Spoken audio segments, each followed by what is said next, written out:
आज हम पढ़ेंगे 10th क्लास की एक्सरसाइज 5.1 का क्वेश्चन नंबर 4 का पार्ट नंबर सी। तो हमने पार्ट ए और पार्ट बी में जो है क्वेश्चन नंबर 5 और क्वेश्चन नंबर 10 तक सॉल्व कर लिया है। पार्ट सी में आज हम करेंगे क्वेश्चन नंबर 11 से लेकर के क्वेश्चन नंबर 15 तक। तो आइए देखें, इसमें जो क्वेश्चन नंबर 11 है उसमें हमें दिया हुआ है ए की पावर 2, ए की पावर 3, ए की पावर 4। तो आइए देखें इसका सॉल्यूशन हमारे पास में क्या होगा। सॉल्यूशन में हम सबसे पहले वो लिखेंगे जो कि इसमें हमें दिया हुआ है A1, जो कि हमें इसने दे रखा है A2 इसमें हमें दे रखा है ए की पावर 2, A3 हमें इसमें दे रखा है ए की पावर 3। तो इसे हमें सार्व अंतर के लिए सॉल्व करना है। सार्व अंतर के लिए इसमें हमें क्या करना है, डी की वैल्यू निकालनी है, जिसके लिए रोल होगा A2 माइनस A1। इसमें A2 हमें दे रखा है ए की पावर 2, माइनस हो जाएगा इसमें A1 जो कि हमारे पास में है A। अब ए की पावर इसमें 2 है और इसमें ए की पावर 1 है। जब पावर दोनों की अलग अलग होती है तो हम इसको माइनस नहीं कर सकते। इसका आंसर यही रहेगा।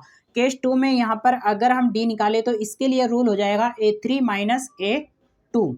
तो यहाँ पर जब हम इसको सॉल्व करेंगे तो A3 हमें इसमें दे रखा है ए की पावर 3 और A2 हमें दे रखा है ए की पावर 2। तो यहाँ पर भी अगर हम देखें तो यहाँ पर दोनों की पावर अलग अलग है। इसमें इसकी ए की पावर है 3 और इसमें ए की पावर है 2। जब दोनों की पावर अलग अलग है तो इसमें भी हम किसी को माइनस नहीं कर सकते। ठीक है, अगर इनकी पावर सेम होती तो हम माइनस कर सकते थे, लेकिन यहाँ पावर दोनों की अलग अलग है तो हम इसको माइनस नहीं कर सकते। तो यही इसका आंसर है। तो यहाँ पर अगर हम देखें तो यहाँ देखो हमारे पास में दोनों जो हैं ये, इसमें जो इनके पदों के बीच का अंतर आया है वो समान नहीं है। चूंकि इनके पदों का अंतर समान नहीं है तो हम क्या कह सकते हैं, आइए देखें।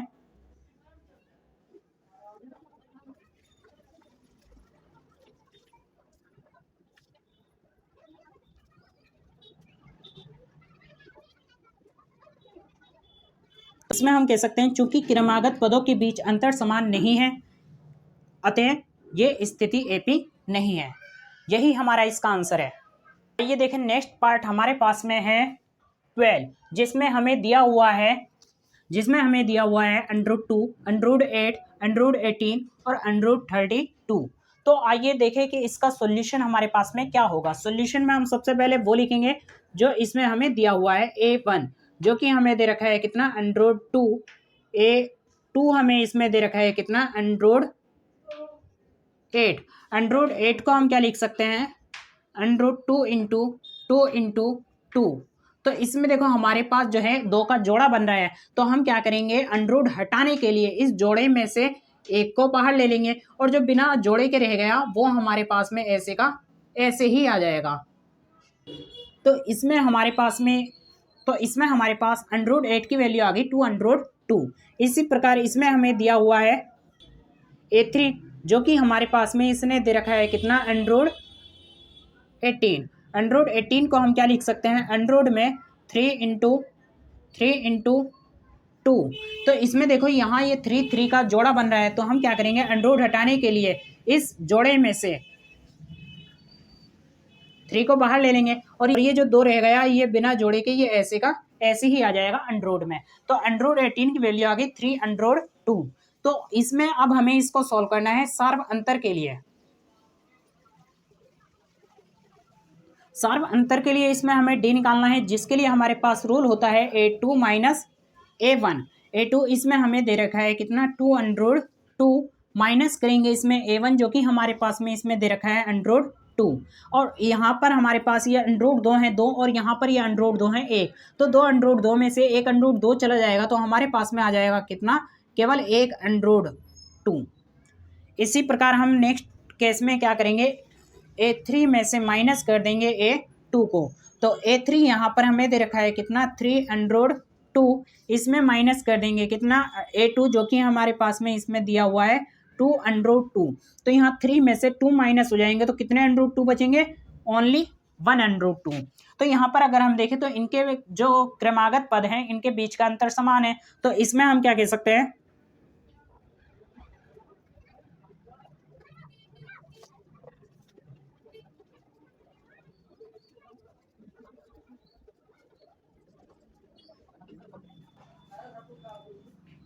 तो इसमें हम कह सकते हैं चूंकि क्रमागत पदों के बीच अंतर समान है अतः ये स्थिति एपी है।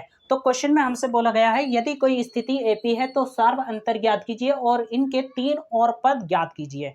तो इसमें हमें इसके और 3 पद ज्ञात करने हैं, जिसके लिए हमारे पास में सॉल्यूशन क्या होगा,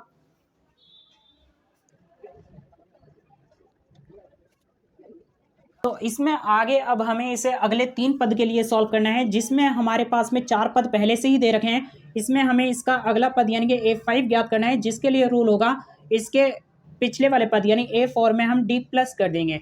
तो इसमें जो A4 हमें दे रखा है वो हमारे पास में क्या हो जाएगा, देखो यहाँ पर जो A1 था वो सिंगल A है, A2 हमारे पास 2√2 है, A3 हमारे पास यहाँ पर 3√2 है। तो यहाँ पर ये जो √32 है ये हमारे पास में कितना हो जाएगा, 4√2 करके देख लेते हैं। देखो यहाँ पर ये हमारे पास में अंडर रूट के अंदर क्या रहा था, 3 में 2, तो यहाँ पर देखो 3 की मल्टीप्लाई 2 बार थी, फिर बाद में ये 2 की मल्टीप्लाई हो रही थी। तो यहाँ पर भी इसको हम करके देख लेते हैं, 4 की मल्टीप्लाई 4 के साथ करेंगे तो हो जाएगा 16, और इस 16 की जो मल्टीप्लाई है वो इस 2 के साथ होगी तो आ जाएगा हमारे पास में ये 32। इसमें हम क्या करेंगे, डी इसमें हमारे पास प्लस हो रहा है तो डी की वैल्यू हमारे पास निकल के आई थी √2, तो इसमें हम क्या करेंगे √2 को प्लस कर देंगे। तो 4√2 में एक और √2 प्लस हो जाएगा, तो यहाँ पर हमारे पास ये निकल के आ जाएगा कितना, 502।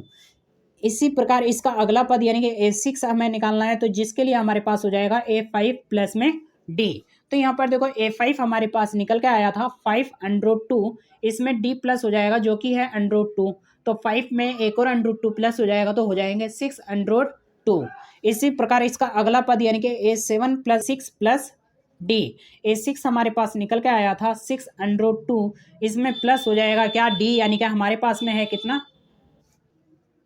इसमें प्लस हो जाएगा D जो कि हमारे पास में है कितना, √2, 6√2 में एक और √2 प्लस हो जाएगा तो यहाँ इसकी वैल्यू हो जाएगी 7√2। तो यही हमारा इसका आंसर है। तो आइए देखें नेक्स्ट पार्ट जो कि हमारे पास में है 13, जो कि इसमें दे रखा है हमें √3, √6, √9, √12। तो आइए देखें इसका सॉल्यूशन क्या होगा। सॉल्यूशन में हम सबसे पहले वो लिखेंगे जो कि इसमें हमें दे रखा है A1 √3, ऐसे ही हम लिखेंगे यहाँ पर A2 जो कि हमें इसमें दे रखा है जो कि इसमें दे रखा है हमें कितना, √6, A3 हमें इसमें दे रखा है √9। इसके बाद यहाँ पर हमें क्या करना है, सर्व अंतर के लिए इसे सॉल्व करना है। सर्व अंतर के लिए इसमें हमें D निकालना है, जिसके लिए हमारे पास रूल होता है A2 माइनस A1। A2 इसमें हमें दे रखा है कितना, √6, माइनस हो जाएगा इसमें A1 जो कि हमारे पास में है √3। यहाँ पर अगर हम दोनों को देखें तो यहाँ दोनों जो है ये अलग अलग हैं अंडर में वैल्यू, इसलिए हम इसमें से इसको माइनस नहीं कर सकते, तो इसका आंसर यही रहेगा। ऐसे ही नेक्स्ट केस में हमें D निकालना है, जिसके लिए रूल हो जाएगा A3 माइनस A2। तो यहाँ पर देखो ये क्या हो जाएगा, √9 में से माइनस करना है हमें √6, यहाँ पर भी ये वैल्यू अलग अलग है तो इसमें से इसको माइनस नहीं किया जा सकता, तो इसमें हम क्या कह सकते हैं,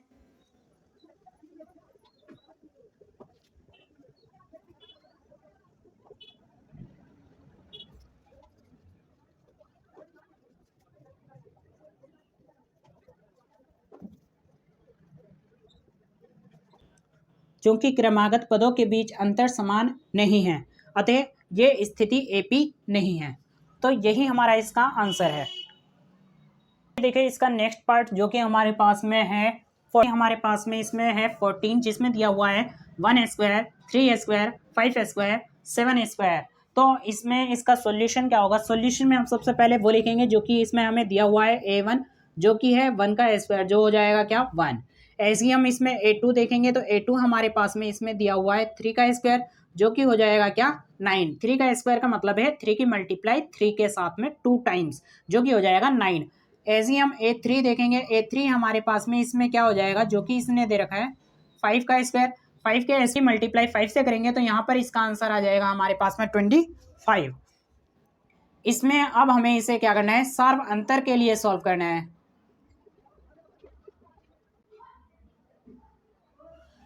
सर्व अंतर के लिए इसमें हमें क्या करना है, सबसे पहले D निकालना है। D के लिए हमारे पास रूल हो जाएगा A2 में से माइनस हो जाएगा क्या A1। A2 हमारे पास में है कितना, इसमें 9, इसमें से माइनस होगा कितना 1, तो 9 में से जब माइनस करेंगे 1 तो यहाँ पर आ जाएगा हमारे पास में 8। ऐसे ही सेकंड केस में हमें D निकालना है, जिसके लिए हमारे पास रूल हो जाएगा A3 माइनस A2। A3 हमारे पास में है कितना 25, माइनस करना है A2 जो कि हमारे पास में है 9, और 25 में से 9 को माइनस करेंगे तो हमारे पास आंसर आ जाएगा 16। तो इसमें अगर हम देखें तो यहाँ पर जो हमारे पास इसका सार्व अंतर निकल गया है वो समान नहीं है। तो हम क्या कह सकते हैं,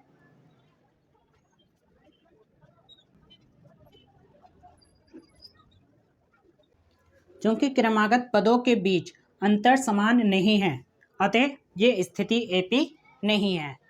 आइए देखें नेक्स्ट क्वेश्चन जो कि हमारे पास में है कितना, पार्ट नंबर 15, जिसमें हमें दिया हुआ है 1 स्क्वायर, 5 स्क्वायर, 7 स्क्वायर और 73। तो इसमें आइए देखें इसका सॉल्यूशन क्या होगा। सॉल्यूशन में हम क्या लिखेंगे, सबसे पहले इसमें वो लिखेंगे जो कि हमें इसमें दिया हुआ है A1 जो कि हमारे पास में है कितना 1 का स्क्वायर हो जाएगा 1। इसमें नेक्स्ट पार्ट हमें दिया हुआ है A2 जो कि हमारे पास में है क्या 5 का स्क्वायर जो कि हो जाएगा 5 की 5 से मल्टीप्लाई करके 25। नेक्स्ट इसमें हमें दिया हुआ है A3 जो कि हमारे पास में है कितना 7 का स्क्वायर, मतलब 7 की 7 के साथ मल्टीप्लाई जो कि मल्टीप्लाई करके आ जाएगा 49। A4 इसमें हमें दे रखा है कितना ये 73। तो इसे हमें क्या करना है, सार्व अंतर के लिए सॉल्व करना है। सार्व अंतर के लिए इसमें हमें डी निकालना है। डी के लिए हमारे पास में रूल हो जाएगा A2 माइनस A1। A2 इसमें हमारे पास में दिया हुआ है 25, इसमें से माइनस हो जाएगा A1 जो कि है कितना 1। तो 25 में से 1 माइनस करेंगे तो आंसर निकल के आ जाएगा कितना 24। ऐसे ही हम सेकंड टाइम मतलब ऐसे ही हम इसमें सेकंड केस देखेंगे। डी की वैल्यू हमें निकालनी है जिसके लिए रूल हो जाएगा A3 माइनस A2, जिसमें हमारे पास A3 इसमें हमें दे रखा है कितना 49, माइनस हो जाएगा इसमें कितना 25। तो जब 49 में से 25 को माइनस करेंगे तो वैल्यू आ जाएगी हमारे पास में निकल के 24। ऐसे ही हम थर्ड केस में इसमें देख लेते हैं। डी की वैल्यू हमारे पास इसमें जो है क्या हो जाएगी A4 में से माइनस हो जाएगा क्या A3। तो यहाँ पर A4 हमें इसमें दे रखा है कितना 73, माइनस हो जाएगा A3 जो कि हमें इसमें दे रखा है कितना 49। तो 73 में से जब 49 को अगर हम माइनस करेंगे तो हमारे पास वैल्यू आ जाएगी कितनी 24। तो इसमें जो है सार्व अंतर समान दे रखा है। तो इसमें हम क्या कह सकते हैं,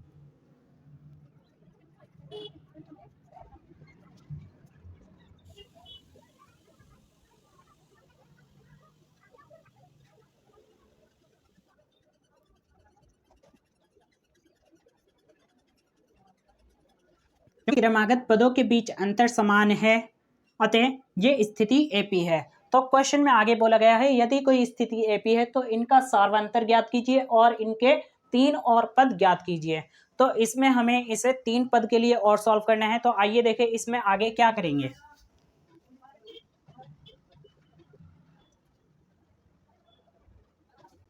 अब हमें इसे अगले 3 पद के लिए सॉल्व करना है जिसमें हमें 4 पद दे रखे हैं। इसमें इसका अगला पद निकालना है जिसके लिए हमारे पास क्या होगा, A5 के लिए रूल हो जाएगा A4 प्लस D।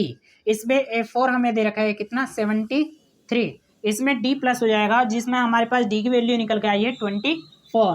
तो यहाँ पर आ जाएगा 24। तो अब हमें क्या करना है 73 में जब हम 24 को प्लस करेंगे तो इसकी वैल्यू यहाँ पर हमारे पास में आ जाएगी कितनी 97। ऐसे ही इसमें हमें नेक्स्ट पद निकालना है जो कि हो जाएगा A6 जिसके लिए हमारे पास वैल्यू हो जाएगी कितनी A5 प्लस D। तो यहाँ पर देखो A5 हमारे पास में निकल के आया था कितना 97, इसमें प्लस हो जाएगा D जो कि हमारे पास में 24।